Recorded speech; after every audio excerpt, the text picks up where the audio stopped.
حضرت امیر محمد اکرم آوان مد ظلہ العالی دارالعرفان منارہ ضلع چکوال میں سالہ سال سے قرآن و حدیث کے اوپر خطابات کر رہے ہیں اور سلسلہ نقشبندیہ اویسیہ کے مطابق لوگوں کو ذکر الہی کی تربیت دے رہے ہیں۔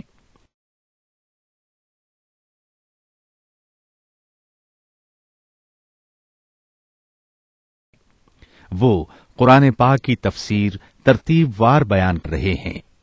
تفسیر قرآن کو وہ موجودہ ملکی اور بین الاقوامی حالات کے مطابق بیان کرتے ہیں۔ موٹر وے سے کلر کہار کے انٹرچینج سے نکلتے ہوئے کلر کہار کی جھیل سے ہوتے ہوئے میانی، بوچھال اور نورپور سے گزرتے ہوئے دارالعرفان منارہ پہنچ سکتے ہیں۔ حضرت امیر محمد اکرم آوان نے بچیوں اور بچوں کی دینی اور دنیاوی تعلیم کے لیے سقارہ اکیڈمی کے نام سے ایک درسگاہ بھی قائم کی ہے۔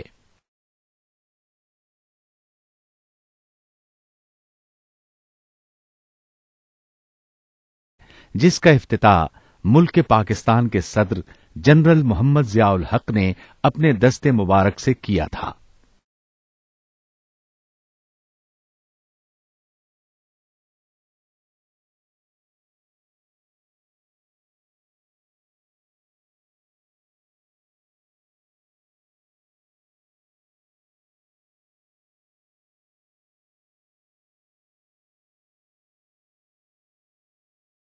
ہر وقت کچھ نہ کچھ بنتا ہے، کچھ نہ کچھ مٹتا ہے، کارگہ حیات کا یہ نظام ہے۔ اور ثبات ایک تغیر کو ہے زمانے میں، تبدیلی کے عمل جو ہے یہ مسلسل چل رہا ہے۔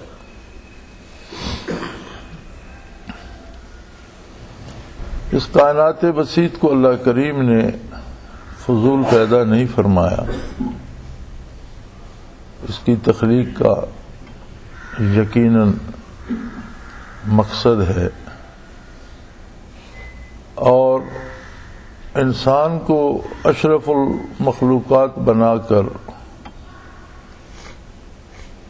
یہ ساری کائنات اس کے آگے بچھا دی۔ وَخَلَقَ لَكُم مَّا فِي الْأَرْضِ جَمِيعًا، روئے زمین پر جو کچھ ہے تمہاری ضرورت کے لیے اور تمہاری خدمت کے لیے پیدا فرما دیا۔ اس طرح مختلف آیات میں چاند، سورج، ستارے، ساری کائنات کی توجہ کا مرکز بنی آدم ہے۔ بنی آدم کی تخلیق معرفت الہی کے لیے ہے، اللہ کی عظمت سے آشنا ہونے کے لیے، اللہ کی ذات کو پہچاننے کے لیے ہے، اور اللہ کی پہچان کرانے کے لیے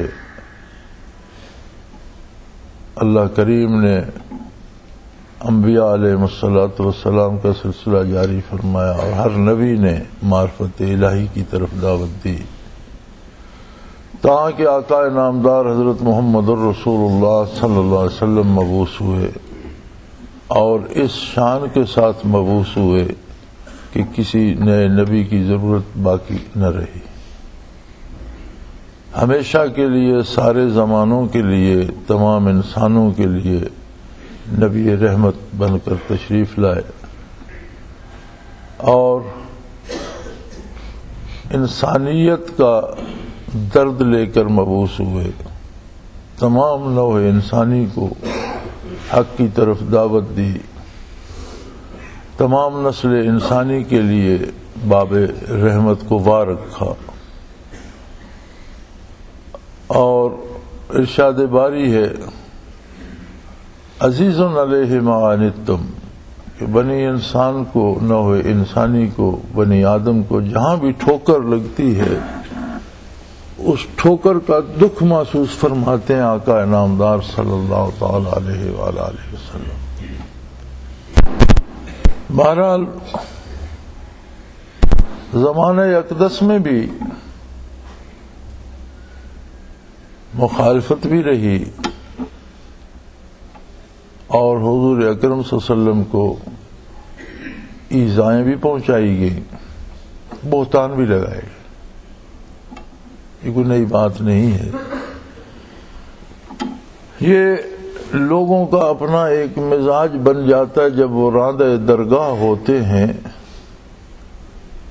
تو بنیاد یہ ہوتی ہے کہ وہ نیکی کے خلاف زبانی بھی اور عملی بھی برائی کو رواج دیتے ہیں.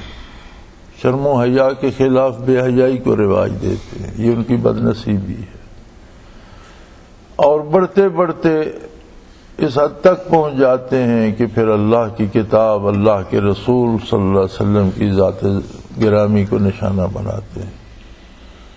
تو اس سے نہ کوئی اللہ کریم کا نقصان ہوتا ہے اور نہ عظمت نبوت متاثر ہوتی ہے، بلکہ ایسا کرنے والا اپنے لیے دوزخ کے اسفل السافلین میں جگہ بناتا چلا جا رہا ہوتا ہے اور اپنے گناہوں میں اضافہ کرتا چلا جا رہا ہوتا ہے. ایسے لوگوں کی دنیا بھی تاریک ہوتی ہے اور آخرت بھی.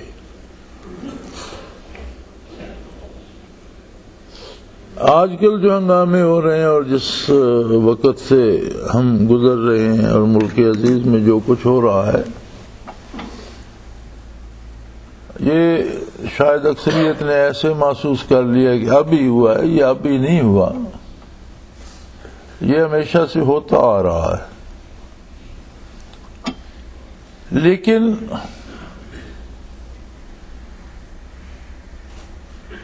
عہد نبوی میں ہوا، جانثاران نبوت نے اس کا جواب دیا. کعب بن اشرف یہودی نے توہین آمیز کلمات کہے اور مسلسل کہنے شروع کیے. یہود کے قبیلے کا سردار تھا اور بڑے محفوظ قلعے میں رہتا تھا، لیکن جانثاران نبوت نے وہیں اسے واصل جہنم کر دیا. تو اس کا بڑا سادہ سا جواب ہے جو عہد رسالت میں ملتا ہے کہ جس کسی نے ذات گرامی رسول اللہ صلی اللہ علیہ وسلم پر بہتان ترازی کی یا پھر جو اس نے کہا اسے اس نے تسلسل دیا اور مسلسل کرتا چلا گیا، تو اس سے اس کی زندگی ختم کر دی گئی، اس کی زندگی کا چراغ گل کر دیا گیا. بعد میں آنے والے زمانوں میں بھی یہ ہوتا چلا آیا اور یہاں کی تاریخ میں موجود ہے کہ لاہور کے ایک ہندو نے شان اقدس میں گستاخانہ ایک کتابچہ شائع کیا اور اسے ایک عام مسلمان نے جو بظاہر نہ ملا تھا نہ مولوی تھا نہ اس کے داڑھی تھی نہ شاید پکا نمازی بھی تھا یا نہیں، لیکن مسلمان تھا اور اسے اپنے نبی سے عشق تھا، اس نے اسے واصل جہنم کر دیا. اور بڑا عجیب واقعہ تھا کہ بڑے بڑے جو مسلمان وکلاء تھے وہ جمع ہوئے اور اس کا مقدمہ لڑا گیا اور سب نے اسے مشورہ دیا کہ تم انکار کر دو کہ میں نے یہ قتل نہیں کیا تو ہم تمہارے مقدمے میں اتنی جان نہیں ہے، ایسے کوئی گواہی ایسی شہادتیں اگر تم خود قبول نہ کرو تو ایسی جاندار شہادتیں نہیں ہیں کہ آپ کو سزا ہو. حکومت انگریز کی تھی، لیکن اس نے کہا نہیں، میں نے ایک نیکی کی ہے اور میں اس نیکی کا انکار کر دوں؟ میں نے کیا ہی جان دینے کے لیے، تو میں جان بچانے کے لیے جس بات کا مجھے اللہ سے اجر ملنا ہے میں اس بات کا انکار دوں کہ یہ کام میں نے نہیں کیا تو پھر مجھے اجر کون دے گا؟ فردہ قیامت اللہ کریم فرمائے کہ تم تو کہتے تھے میں نے نہیں کیا، پھر کیا لینے آیا ہو؟ تو چنانچہ انہیں پھانسی کی سزا ہوئی، شہید ہوئے. یہ میرے خیال میں انگریزی دور سے لے کر آج تک ان گزشتہ 200 سالوں میں بھی متعدد واقعات ہمیں ملتے ہیں، صرف ایک نہیں کا میں نے تو حوالہ دیا، متعدد ملتے ہیں. لیکن یہ سب کیوں ہوتا ہے؟ عہد رسالت پناہی میں ہوا، محبتوں کے عروج کا زمانہ تھا، جس نے زبان کھولی اس کی زبان کٹ گئی۔ بعد میں بھی آج تک ہوتا آیا، اور جب کسی نے زبان کھولی تو کوئی جلوس نہیں ہوئے تھے، کوئی جلسے نہیں ہوئے تھے، کوئی شور نہیں مچا تھا۔ کہیں تاریخ میں یہ نہیں ملتا کہ کہیں شور مچا ہو یا کوئی جلوس نکلے ہوں یا جلسے ہوئے ہوں، ایسا نہیں ہوتا تھا۔ اب چونکہ ہم اس درجے پہ چلے گئے ہیں کہ ہم میں وہ جرت ایمانی نہیں رہی، نہ وہ ہمارا رشتہ رہا، نہ وہ تعلق رہا، تو اب ہم نے جلسوں پہ جلوسوں پہ کفایت کر لی ہے۔ اور پھر یہ بات سمجھ میں نہیں آتی کہ اگر مغرب کا کوئی ملک یا مغرب کا کوئی اخبار یہ گستاخی کرتا ہے تو دکانیں اور بسیں یہاں مسلمانوں کی جلا دی جاتی ہیں، یہ کون سی محبت ہے؟ اس میں اہل مغرب کا کیا بگڑا؟ یہاں کتنا نقصان ہوا، کتنی جانیں ضائع ہوئیں، کتنے لوگ مارے گئے، کتنے گھر اجڑے، کتنے غریب لوگ جنہوں نے ادھار پہ قسطوں پہ گاڑیاں لے رکھی کہ ان کی جلا دی گئیں، کتنے لوگوں کی کاریں گاڑیاں توڑ دی گئیں، کتنی دکانیں لوٹ لی گئیں۔ کمال ہے، جرم کس نے کیا، سزا کس کو مل رہی ہے، یہ کون سی محبت ہے، یہ اس کا کیا تقاضا ہے؟ دوسری بات یہ ہے کہ کلمہ پڑھنے کے بعد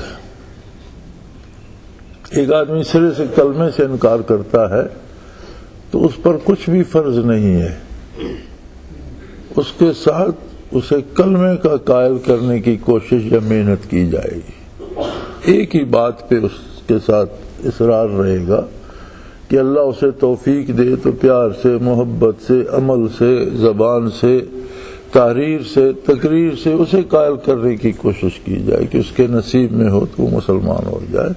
کافر کے لیے دعا بھی کی جا سکتی ہے کہ اللہ اسے ایمان دے دے جب تک وہ مر نہیں جاتا۔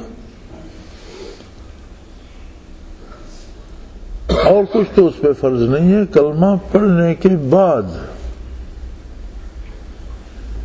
یہ کلمہ اسلام ایک ایسی چیز ہے کہ جو آدمی کے سارے اپنے اختیارات سلب کر لیتا ہے، بندے کے پلے کچھ نہیں بچتا۔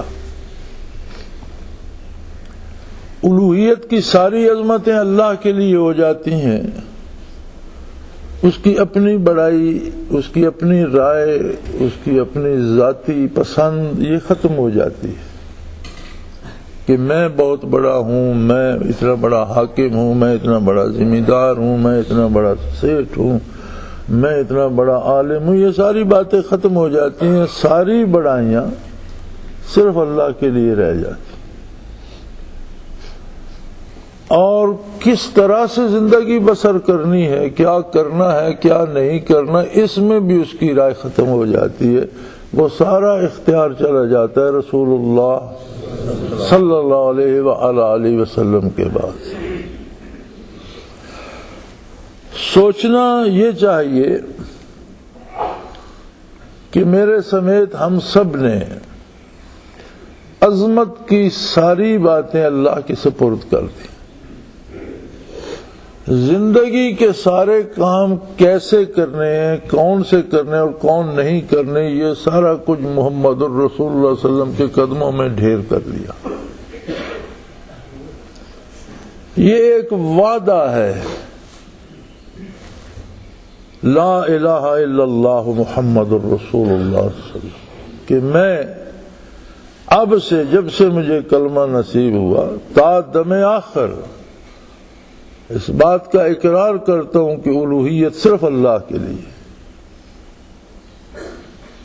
اور کیا کرنا ہے، کب کرنا ہے، کیسے کرنا ہے، یہ اختیار محمد الرسول اللہ صلی اللہ علیہ وسلم کے پاس ہے۔ مجھے سمجھ آئے اطاعت کروں گا، نہ سمجھ آئے اطاعت کروں گا، میری سمجھ میں بات آئے مانوں گا، میری سمجھ میں نہ آئے مانوں گا۔ کیا ہم اپنا وعدہ ایفا کر رہے ہیں؟ کیا ہماری معیشت اسلامی ہے؟ کیا کیا ہمارا کردار اسلامی ہے؟ کیا ہماری سوچیں اسلامی ہیں؟ کیا جو کچھ ہم سوچتے ہیں وہ شرعی حدود کے اندر ہے؟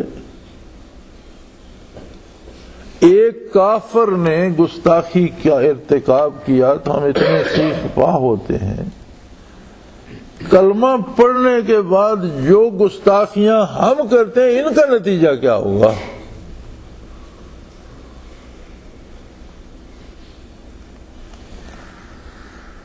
جیسے اگلے دن مجھے یاد نہیں خط لکھا یہ کوئی صاحب ملے کہ جی میرے لیے دعا کرے میں نماز پڑھوں. میں نے کہا میری دعا سے کیوں پڑھو گے آپ؟ اللہ کے حکم سے آپ، اللہ نے حکم دیا پڑھو، آپ نہیں پڑھتے. نبی کے وسلم نے پڑھی بھی اور پڑھنے کا حکم دیا، آپ نہیں پڑھتے. تو میں کس باغ کی مولی ہوں کہ میرے کہنے سے آپ پڑھنے لگ جاؤ گے؟ نہیں، اگر آپ اللہ کریم کی بات آپ پر اثر نہیں کر رہی، نبی کریم صلی اللہ علیہ وسلم کے ارشاد آپ پر اثر نہیں کر رہے، تو میں کس کھیت کی مولی ہوں کہ میں کہوں گا تو آپ نماز پڑھنے لگ جائیں. تو جب ہم احکام الہی کی خلاف ورزی کے مرتکب ہوتے ہیں تو اسے کیا آپ گستاخی نہیں سمجھتے؟ جب ہم حضور اکرم صلی اللہ علیہ وسلم کی سنتوں کو پامال کرتے ہیں، چھوڑ دیتے ہیں، ترک کر دیتے ہیں، اس کے خلاف چلے جاتے ہیں، تو کیا یہ گستاخی نہیں؟ ایک گستاخی کافر کرتا ہے، وہ کافر ہے، اور ایک گستاخی مومن کرتا ہے جو دعوی ایمان رکھتا ہے. تو زیادہ مجرم کون ہے؟ تو پھر اپنے خلاف جلوس نکالو میرے بھائی، اپنے لیے ملامت کے نعرے لگاؤ. اور جب ہم نے کلمہ پڑھنے کے بعد اطاعت چھوڑ دی تو کافر کو بھی جسارت ہوئی کہ ان میں تو جان باقی نہیں ہے، یہ تو ایک قوم بن گئے ہیں، ایک قبیلہ بن گئے کہ اس کا نام مسلمان ہے، ان میں وہ رہ گئی رسم ازاں روح بلالی نہ رہی، ان میں تو ایک رسم رہ گئی ہے، اور یہ گنتی کے مسلمان ہیں، مردم شماری میں مسلمان ہیں، ورنہ وہ بات نہیں ہے. یہ اپنی دکان پہ بیٹھ جائیں تو ساری نمازیں گزر جائیں تو ان کا کام ختم نہیں ہوتا. یہ اپنے کام میں حلال حرام کی پرواہ ہی نہیں کرتے. اب جو آدمی حرام کھانے سے نہیں ڈرتا اس سے کس نیکی کی توقع کی جا سکتی، کس خیر کی توقع کی جا سکتی؟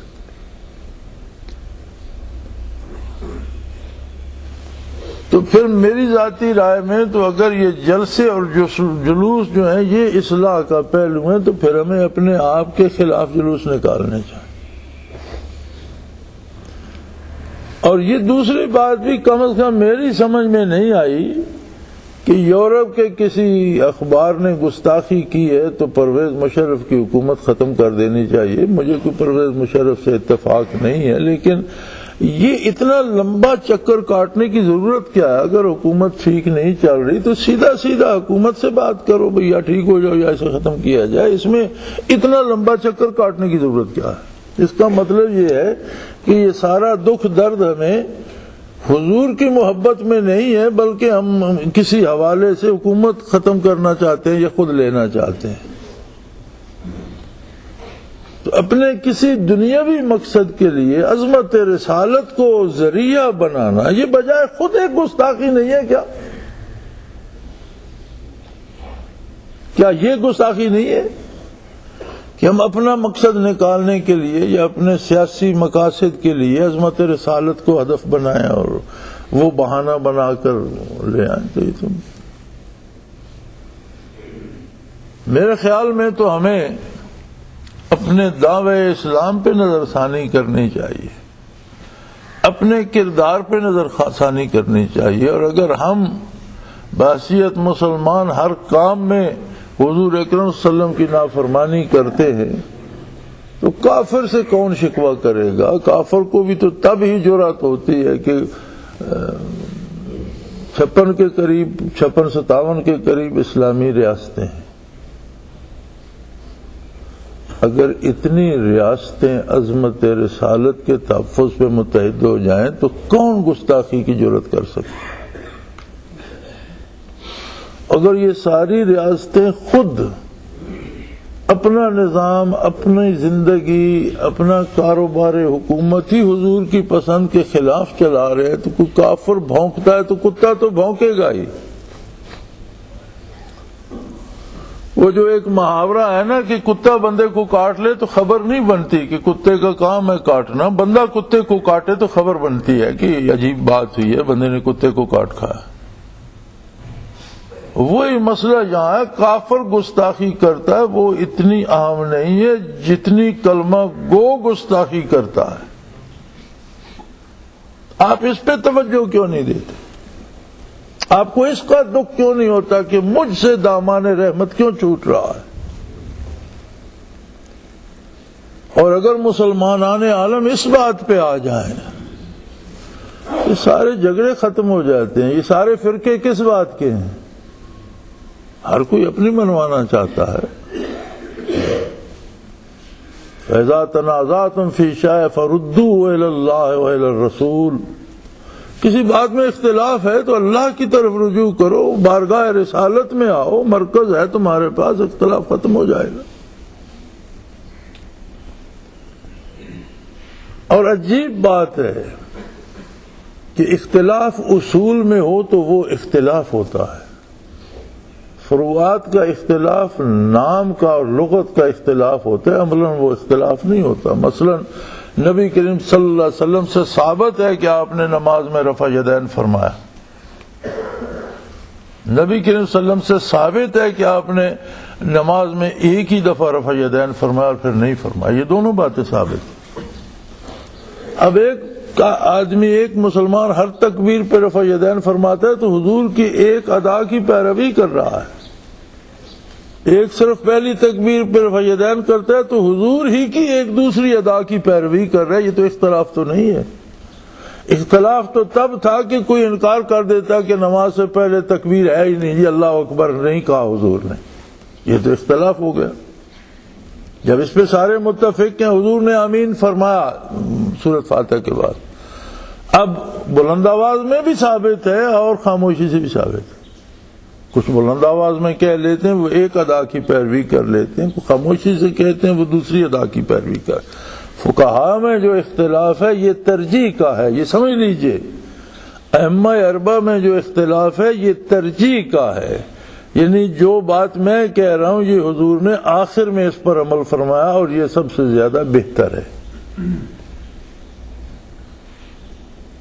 انکار ایک دوسرے کا ائمہ اربعہ نہیں کرتے، اصول میں اختلاف نہیں کرتے، فروعات، تشریحات جو ہیں ان میں بھی اختلاف نہیں ہے، کسی نے ایک ادا اختیار کر لی، کسی نے دوسری ادا اختیار کر لی،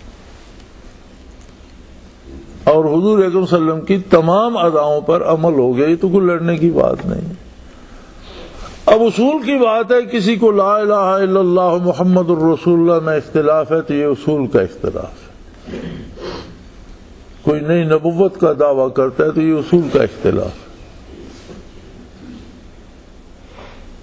تو جب اصول کے اختلاف میں آئے تو گنے چنے فرقے رہ جاتے ہیں، اور فروعات کو اہمیت دیں تو پھر ہر گھر ایک نیا فرقہ بن جاتا ہے۔ تو یہ کیوں روز ایک نیا فرقہ بنتا ہے؟ اس لیے کہ لوگ اپنی پسند پہ عمل کرتے ہیں اور مرکز سے معروم ہو جاتے ہیں۔ فردوا الی اللہ و الی الرسول، بارگاہ الوہیت میں آؤ، بارگاہ رسالت میں آؤ، اختلاف ختم، اپنی پسند چھوڑ دو، حضور کی پسند اپنا لو، اختلاف ختم ہو جائے گا۔ تو میں عرض یہ کر رہا تھا کہ کسی کو حکومت وقت کو ہٹانا ہے تو وہ سیدھا سیدھا میدان میں اترے اور حکومت کو للکارے، بھئی تم غلط کر رہے ہو، ہم تمہیں نہیں مانتے، ہم تمہارے خلاف میدان میں نکل رہے ہیں، ہم تمہارا نظام ختم کر دیں گے۔ اب یہ تو کوئی طریقہ نہیں ہے کہ آپ آڑ تو لیں عظمت رسالت کی اور اسے لے جائیں حکومت کے خاتمے کی طرف، تو جو کچھ یہ ہو رہا ہے کم از کم میں اسے صحیح نہیں سمجھتا، یہ طریقہ کار نہیں ہے، اور آپ اس میں پارٹیسپیٹ نہ کریں، یہ درست نہیں ہے، یہ جائز نہیں ہے۔ اب اس ایک آدمی کو دیکھ لیجئے کہ جس نے ہندو کو اس لیے قتل کر دیا کہ اس توہین رسالت کا مرتکب ہوا تھا، تو جان بچانے کے لیے بھی اس نے مجسٹریٹ کے سامنے یہ کہنے سے انکار کر دیا کہ میں نے اسے قتل نہیں کیا۔ اس نے کہا کیوں کہوں، میں نے کیا ہے، اس نے میرے نبی کی بارگاہ میں گستاخی کی، میں نے اسے قتل کر دیا، بات ختم، میں نے ٹھیک کیا ہے۔ اسلام کی حکومت ہوتی تو مجھے انعام ملتا، حکومت کافر کی ہے، انگریز کی ہے، وہ مجھے سزا دے گا، انعام ملے یا سزا ملے میں حاضر ہوں۔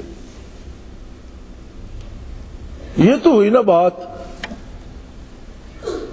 اب یہ منطق میری سمجھ میں نہیں آتی کہ یورپ کے ایک اخبار نے توہین رسالت کا ارتکاب کیا ہے اور اس لیے موجودہ حکومت کو ہٹا دیا گیا۔ یہ کون سی، یہ کس طرح سے دلیل بنتی ہے؟ کوئی آپ کی سمجھ میں آتی ہے؟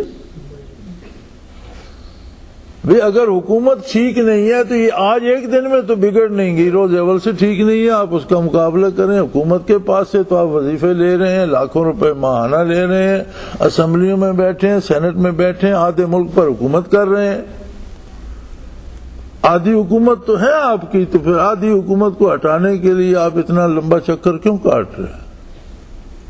اور اگر واقعی یہ متحدہ مجلس عمل یا متحدہ اپوزیشن حکومت کو گرانا چاہتی ہے، انہیں تو جلوس کی ضرورت ہی نہیں ہے۔ اسمبلی میں 4-5 سیٹیں حکومت کے پاس زیادہ ہیں، باقی ساری ان کے پاس ہیں، یہ استعفے دے دے، حکومت دھڑام سے گر جائے گی، اسمبلیاں ٹوٹ جائیں گی، حکومت قائم رہ ہی نہیں سکتی۔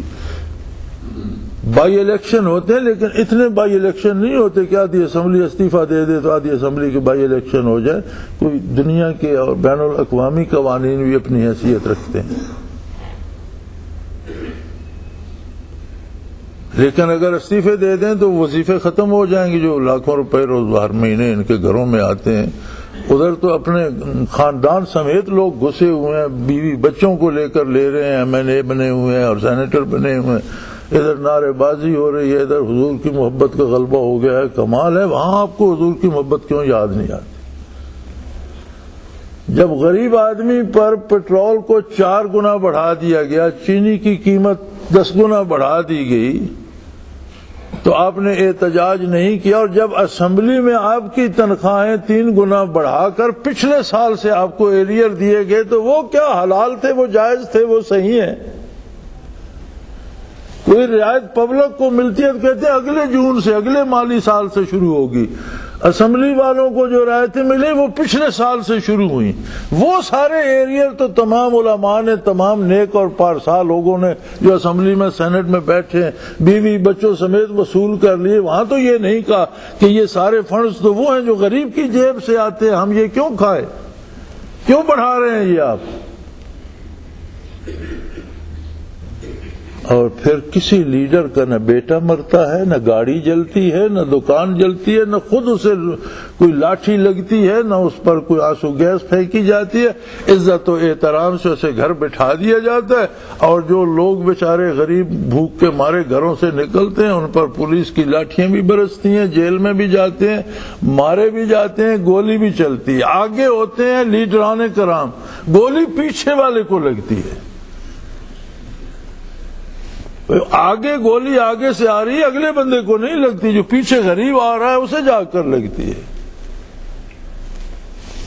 تو یہ کوئی محبت رسول نہیں ہے، کوئی محبت دین نہیں ہے، بلکہ یہ نہایت بھونڈا طریقہ ہے دنیا کے کام نکلوانے کے لیے دین کا اور محبت رسالت پناہی کا حوالہ دے کر اپنا مقصد حاصل کرنے کا۔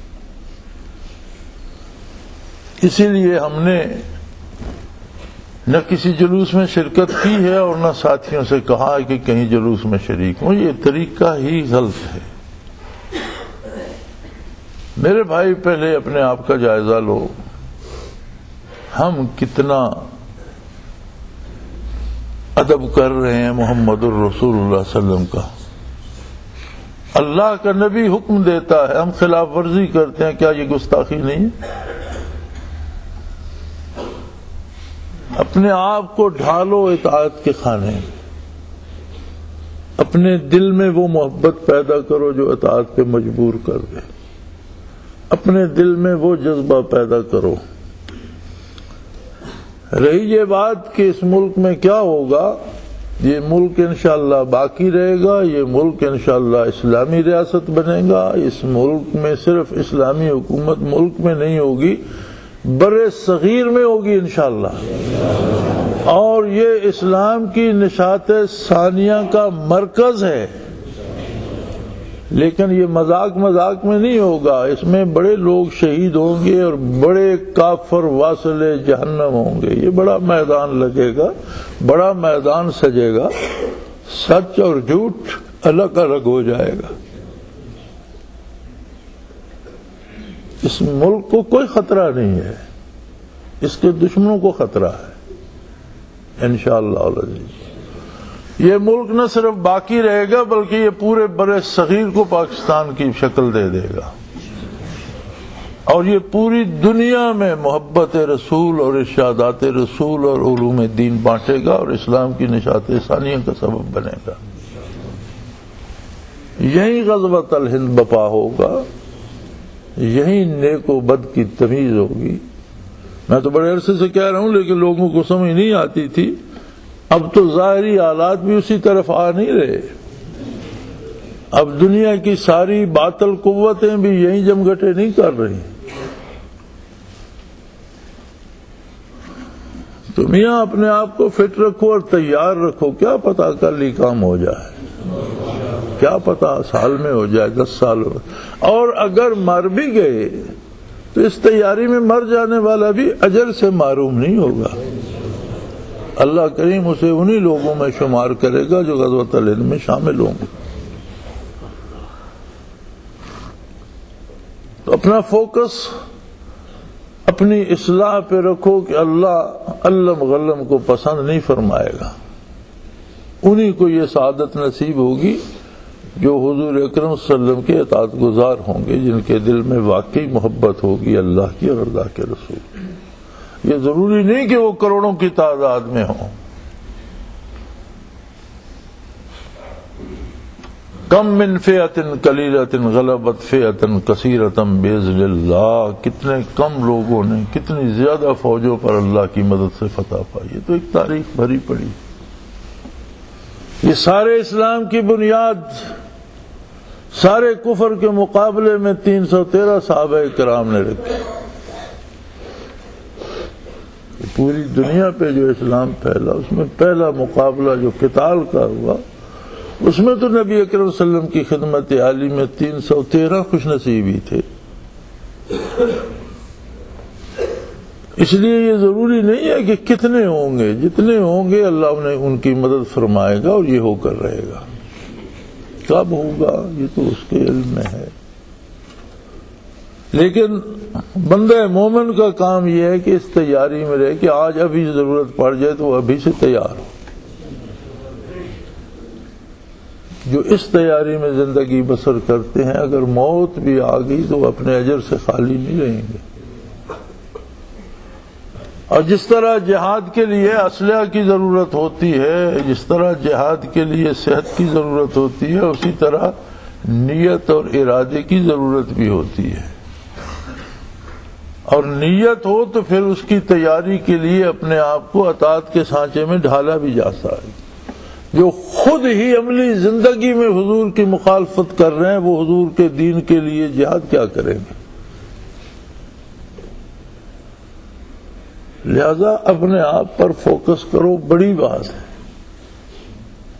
اپنے ساتھیوں پر، احباب پر، اہل خانہ پر فوکس کرو، بڑی بات ہے۔ اپنے وقت کو ضائع نہ کرو، ایک ایک لمحے کو صرف کرو، ضائع نہ کرو۔ یہ جو ایک محاورہ ہے جی وقت پاس کر رہا ہوں، وقت تو خود بخود گزر جاتا ہے، آپ کے روکنے سے رکتا نہیں ہے۔ آپ وقت کو پاس نہ کریں، وقت کو استعمال میں لائیں۔ جو فرصت کے لمحات ہیں انہیں استعمال کریں۔ آج اگر عقل سلامت ہے، صحت سلامت ہے، اعضاء و جوارح سلامت ہیں، تو آج عملی زندگی میں اپنے آپ کو عمل کے سانچے میں ڈالیں، ویسے وقت کو نہ گزاریں۔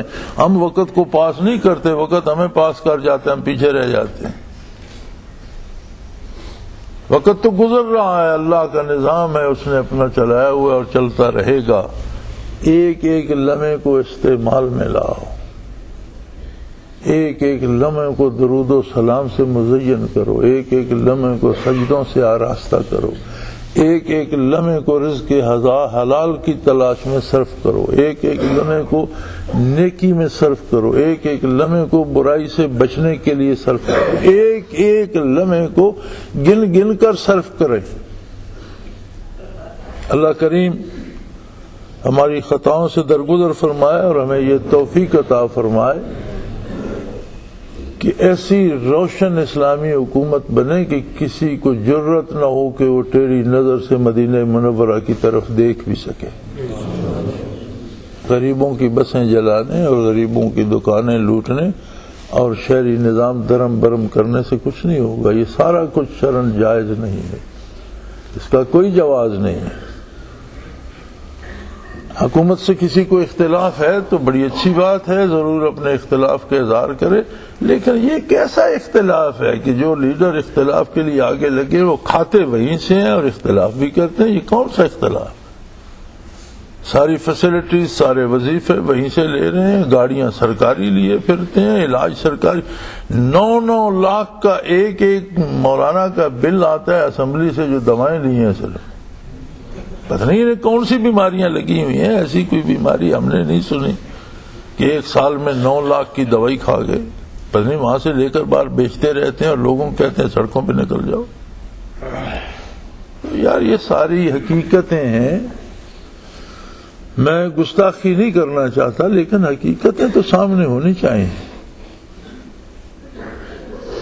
اگر اسمبلی میں ایک سہولت ہے کہ یہاں سے MNA کو مفت دوا ملتی ہے تو وہ دوائیں لے کر آگے کاروبار شروع کر دے، وہاں سے لیتا رہے بہتر۔ یہ تو غریب آدمیوں کا ہم ہی ٹیکس دیتے ہیں یار، یہ تو سارا غریب کا خون ہے۔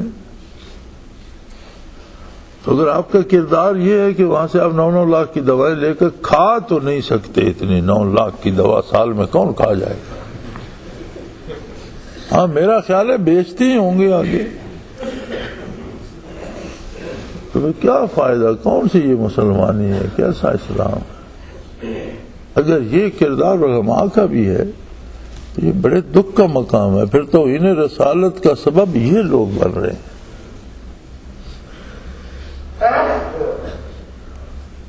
ایک ایک بندے نے وہ بیٹیوں تک کو بٹھایا ہوا ہے اسمبلی میں اور کروڑوں روپے وظیفے لے رہے ہیں اور کہتے ہیں حکومت گرا دو۔ وہ کون سی حکومت گرا دو؟ تم ہی تو اوپر بیٹھے ہو، اتر جاؤ یار۔ کس کو گرا دیں؟ آپ ہی کو گرائے سڑک پر، لوگ بھی بے وقوف ہیں، انہی کو پکڑ کر گرا دیں۔ وہ حکومت گر گئی، حکومت میں تو تم شامل ہو، جو حکومت میں شامل ہیں انہی کو کیوں نہ گرایا جائے؟ تو پھر حکومت گر جائے گی۔ دونوں استعفے سینٹ سے اور اسمبلی سے، دیکھتے ہیں کتنے دن حکومت چلتی ہے۔ ادھر تو کہتے ہیں نہیں وہ نہیں کرنا، موج لگی ہوئی ہے تو وہ پیسے بند ہو جائیں گے، سرکاری گاڑیاں چھن جائیں گی، سہولتیں ختم ہو جائیں گی۔ تو میرے بھائی یہ سارا دھوکہ اور احکاش جن لوگوں کو اپنا دینی لیڈر ہونے کا دعویٰ ہے، اللہ انہیں توفیق دے اور وہ یہ دھوکہ چھوڑ دیں۔ اللہ ہم سب کو معاف فرمائے۔ یہ ہمارے گناہ ہیں کہ ہماری قیادتیں ایسی ہو گئی ہیں، ہم سب کو غصہ تو پرویز مشرف پہ آتا ہے، لیکن ہم دیکھیں تو صحیح کہ ہمارے دینی رہنما کیا کر رہے ہیں۔ ہم جو دیندار ہونے کا دعویٰ لیے بیٹھے، ہمارا کردار کیا ہے؟ تو میرے بھائی اس ساری صورتحال میں لوگوں کو بھی سمجھاؤ گے یہ کیا پاگلوں کی طرح، بے وقوفوں کی طرح، اس سے تو کچھ نہیں ہوگا۔ کچھ کرنا چاہتے ہو تو اسلام کو ایک زندہ دین ثابت کرو، مسلمان بن کر دکھاؤ کہ یہ شخص مر سکتا ہے، حرام نہیں کھا سکتا، یہ شخص کٹ سکتا ہے، جھوٹ نہیں بولے گا، یہ شخص مر سکتا ہے، دوسرے کو ایذا نہیں دے سکتا، نبی کریم صلی اللہ علیہ وسلم کی اطاعت نہیں چھوڑے گا، مر جائے گا۔ اسلام کو زندہ دین بناؤ۔ اسلام کو ہم نے رسومات میں اور رواج میں جکڑا ہوا ہے، قرآن کریم کو غلاف چڑھا کر الماریوں میں بند کیا ہوا ہے، اپنی مرضی سے جو چاہتے ہیں کرتے ہیں، تو پھر اگر مسلمان ایسا کریں گے تو ظاہر ہے کافر ہم سے 2 قدم آگے ہی جائیں گے۔ تو یہ ہماری کمزوری ہے، ہمارے ایمان کی کمزوری ہے، ہمارے کردار کی کمزوری ہے کہ ہمیں یہ روز بد دیکھنے پڑ رہے ہیں۔ اللہ کریم ہماری خطاؤں سے درگزر فرمائے اور ہمیں توفیق عمل دے، ہمارے رہنماؤں کی خطائیں بھی درگزر فرمائے اور ان کی اصلاح پہلے فرما دے۔ اللہ کرے میری باتوں سے ناراض تو ہوں گے، خفا بھی ہوں گے، لیکن رضامندی اللہ کے رسول کی بہتر ہے بنسبت انسانوں کی رضامندی کے، خواہ وہ کسی روپ میں ہوں۔ اور دینی عالم یا مولوی یا پیر جو ہوتا ہے اس کی زندگی ذاتی نہیں ہوتی، اس کی لائف پبلک ہوتی ہے۔ ہر بندے کو حق ہوتا ہے کہ اس پر تنقید کرے، یا یہ مقام چھوڑ دے یا لوگوں کی باتیں سننے کا حوصلہ پیدا کرے۔ سیاسی لیڈر جو بنتا ہے تو سارا ملک اس پہ تنقید نہیں کرتا، وہی بندہ ہے جو آپ کے ساتھ رہتا تھا، لیکن جب وہ ایک پولیٹیکل لیڈر بن گیا تو آپ سارے اس کی ہر بات پہ تنقید کرتے ہیں۔ کیوں؟ جو بھی آگے لگتا ہے اس کی زندگی پہ تنقید کرنا، اس کے پیچھے آنا ان کا حق بنتا ہے کہ ہمارے سروں پر سوار ہو تو کم از کم تم تو سیدھے رہو۔ اسی طرح امید رکھتا ہوں کہ علماء حضرات مجھ سے خفا نہیں ہوں گے، میں ان سے بھی محبت رکھتا ہوں، ان کی قدر کرتا ہوں، ان کی عزت کرتا ہوں، لیکن بارگاہ رسالت میں کسی کی خاطر جھوٹ نہیں بولا جا سکتا، بات سچی کرنی پڑے گی، خواہ اس کی ذات میری اپنی ذات پر آئے خواہ دوسرے اثرات پر آئے، بات کھری ہوگی، بات سچی ہوگی۔ تو اللہ توفیق دے ہمارے دینی قائدین، اگر اللہ پاک انہیں قبول فرمائے اور یہ سیدھے ہو جائیں تو ملک کو سیدھا ہوتے تو دیر ہی نہیں لگتی۔ سارا وہ جلیبی والا جو ہے نا مسئلہ، وہ سارا یہاں پھنسا ہوا ہے۔ تو اس سسٹم کی تائید کرنے کی بجائے بہتری کی طرف اللہ ہم سب کو لے کر جائے، ہماری خطائیں معاف فرمائے اور ہمیں ایسے مواقع دیکھنے نصیب نہ فرمائے جس طرح کے دل آزار ہوں۔ ہمارے ہی گناہوں کا یہ ثمر ہے کہ ہمیں یہ دل آزار مواقع دیکھنے پڑ رہے ہیں۔ اپنی توجہ اپنے آپ پر کیجیے اور جتنا دین کا کام کر سکتے ہیں کریں، جہاں تک حضور صلی اللہ علیہ وسلم کے ارشادات پہنچا سکتے ہیں پہنچائیں۔ آپ کا حکم ہے بلغوا عنی ولو آیا، او کما قال رسول اللہ صلی اللہ علیہ وسلم، ایک جملہ بھی میرا تمہارے پاس ہو تو اسے آگے پہنچاؤ لوگوں تک۔ امانت ہے رسول اللہ صلی اللہ علیہ وسلم کی، لوگوں تک پہنچائیے اور اپنے سینے سے لگائیے اور اسلام کو اون کیجیے کہ میرا دین ہے، میں مسلمان ہوں، میرا نبی ہے، میرا اللہ ہے۔ بندہ اون تب ہی کر سکتا ہے جب آپ اطاعت کے سانچے میں ڈھل جائے۔ خود مخالفت کر رہا اور کہہ رہا ہو میرا نبی ہے تو وہ تو مزہ تو نہیں آتا، وہ تو کافر بھی کہتے ہیں کہ یہ مذاق کر رہا ہے، عملاً تو مخالفت کر رہا ہے اور نعرہ لگا رہا ہے کہ میں ساتھ ہوں۔ تو یہ ساری باتیں سوچنے سے تعلق رکھتی ہیں۔ اللہ ہمیں فکر صالح نصیب کرے، ہم سوچ سمجھ کر قدم اٹھائیں، سوچ سمجھ کر چلیں، سوچ سمجھ کر فیصلے کریں۔ وآخر دعوانا الحمدللہ رب العالمین۔